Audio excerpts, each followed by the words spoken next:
be the first time on the show we've had a good laugh at the expense of the Pac-12, but after college football week 1, those laughs continue. Utah losing on the road, Florida, just want to say I called that one. Oregon turning into a clown show against Georgia, and USC actually defended the conference well. USC blew out Rice, but overall, you look at the 3 top teams in that conference, 2 of the 3 got clowned against SEC opponents. And this is just not a good look for the conference in general, because the question has been, can they compete against the big boys? Can they compete against the other conferences? And I think this is a definitive answer, specifically the Oregon versus Georgia game. I mean, we knew they weren't ready, but goddamn, they really weren't ready. Kyle, I know that you have some very strong thoughts about the Pac-12. Would you care to share them, my friend?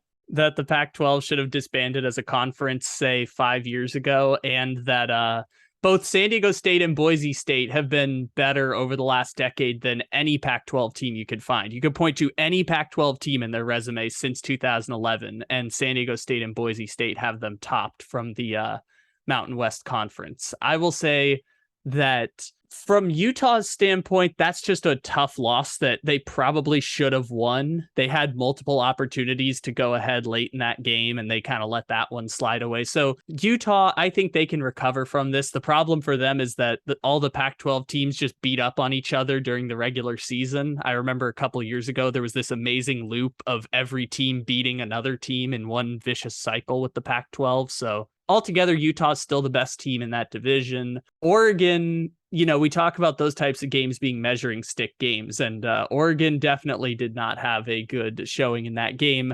When Georgia pulled their starters, the Oregon defense could have literally not showed up to the entire game and would have given up exactly the same number of yards. They prevented Georgia from 0 yards during the game. They scored 7 touchdowns on their first 7 possessions. The only time they didn't move was because the half ended, and Oregon had just a really poor showing. And those are the 2 teams that are probably going to be the best in the conference, unless for some weird reason, like Oregon State ends up in the conference championship game this year, where they will probably lose by 30 points to Utah. James, I mentioned USC had the 66-point win against Rice. Now, Rice isn't a measuring stick by any means, and barely what you would consider a worthy opponent. But now with the other 2 losses at the top of the conference, you look at USC, and you're asking yourself, is this the Pac-12's last hope, or certainly their only hope for the college football playoff? What type of weight do you think is on the Trojans? Oh, a tremendous weight, but that happened before week 1. Like they've had that weight the entire year. The microscope of college football is going to be on Lincoln Riley's Trojan squad. So win or lose, they're going to get pulled apart. I mean, not pulled apart, but they're going to be dissected.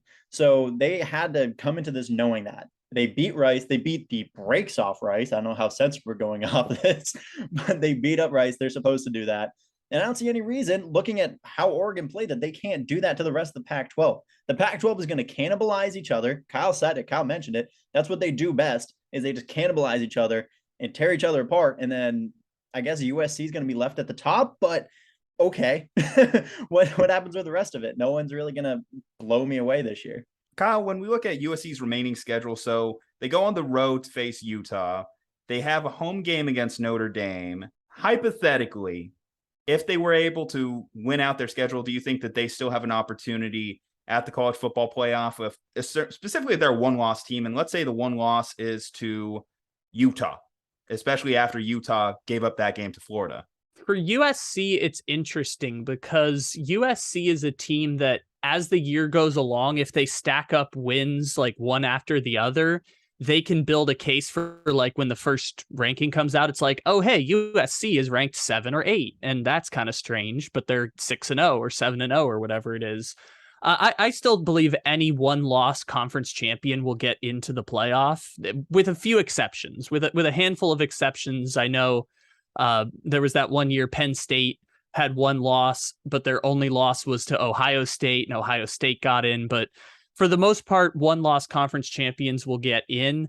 The best way I've heard USC described basically is like when you're drafting a Madden team for the first time, and it's like, I drafted 5 receivers in the first round, and I have 0 offensive tackles. I have to play a wide receiver at left tackle on my team. And USC is this unique experiment this year where it's like, copy paste the roster from Oklahoma and a handful of holdovers from USC last year and working the transfer portal like that guy, Jordan Addison, who won receiver of the year last year at Pitt, and he's now at USC. So that part will be interesting. I still believe any one-loss conference champion will get into the playoff, even with 4 teams.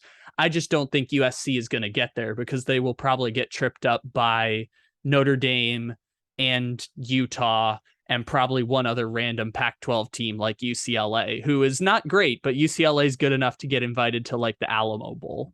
Let's play this out a little further, though. Texas A&M, let's say they're a 2-loss team against a 1-loss USC. Would you rather take Texas A&M or USC to the playoffs? Who are their 2 losses? Because if it's Bama, that means Texas A&M wouldn't play in the conference championship game. And if Texas A&M is a 2-loss team that didn't even play in the conference championship, they got no chance of making it to the playoff, no matter what the circumstances are, because that would mean Alabama made the conference championship game. 100% Georgia would have made the conference championship game, probably with 0 losses, because Georgia doesn't play an opponent harder than Oregon the entire season. And let's say Florida, who just beat Utah. Texas A&M, if they lost to Florida and Alabama, they would probably be like the 7 or 8 team in college football, I would bet. So USC would be ranked higher. I just think both of them probably don't make it to the playoff. You think there will obviously be forgiveness for Utah, given that it was a first game loss to Florida on the road? Utah would have to go undefeated the rest of the way in terms of conference champion, in terms of playoff. But I think Utah's goals at this point are just to make it back to the Rose Bowl. I don't think they have like the grand vision of making the playoff this year.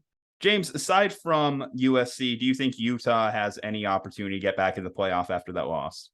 Yeah, I mean, it's going to be tough. Let's not pretend like they're not facing a huge uphill battle right now, but Rising in himself was great that game. He made that one mistake. I think they have a very talented squad. They lost a lot of talent to the draft defensively, but they're still a really good team. Like, would I put money down on it? No. And that's just a losing bet. But I can see a path where they get there. It's just super unlikely. They have to just blow out everybody from here on out. Cam Rising, hopefully he can bounce back from that, but that interception at the end was honestly unforgivable. That was a mistake that he should have not made. Live to play another down, right? That should have been the key there. Anyway, I'm excited to see USC go back out there. There was obviously a lot of expectations going into this year. I projected them to be an 8 to 9 win team out the gate. And now it feels like if the Pac-12 is going to have any opportunity to go on there, all the weight of the world is going to be on them. All right, guys, you probably noticed this segment's a little different, not just Kyle and I, but we also joined by a guest, James from Boda. James, we need you to drop all the obligatory plugs. That way people know where to find you. Hi, well, thank you for having me. You can find us everywhere at Boda Sports, BOTA. Instagram, TikTok is the biggest ones. There's also a Twitter, but it's really not worth them. I'm going to be 500% honest about it. Yeah, you can find all of our stuff everywhere just by searching Boda Sports. Okay, guys, find that below in the bio. Leave a like on this video. Subscribe to the channel. From Ju-Ju Talk Sports and Kyle Ledbetter. Stay safe, happy, and healthy. We'll see you on the next one.